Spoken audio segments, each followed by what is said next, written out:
Fironun bir xəstə qızı var idi, Ənisa adında.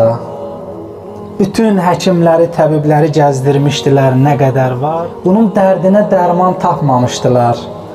Amma münəccimlər demişdilər ki, siz sudan çıxan bir insanı gözləyin ki, o sudan gələcək və onun ağzının suyu bu qıza məlhəm olacaq, şəfa verəcək. Firon istəyir Musanı öldürsün.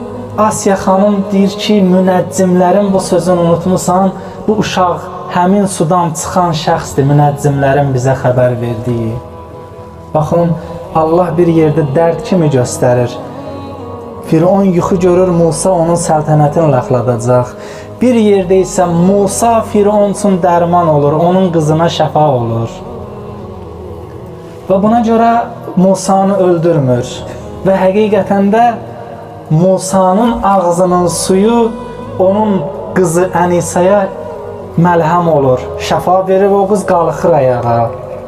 Musa əleyhissalamın məhəbbəti Fironda daha da artır, daha da çoxalır.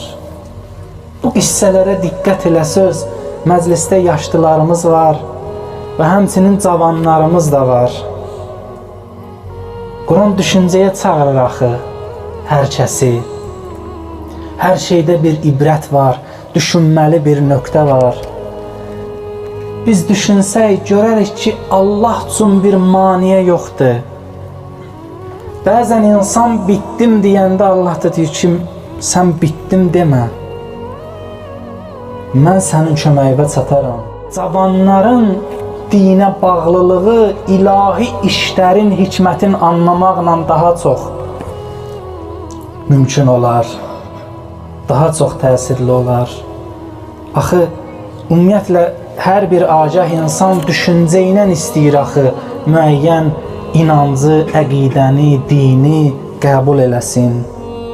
Görürsən, bir yerdə Musa dərddir, amma digər yerdə dərmandır. Allah gör nə cür saxlayır Musa əleyhissalamı.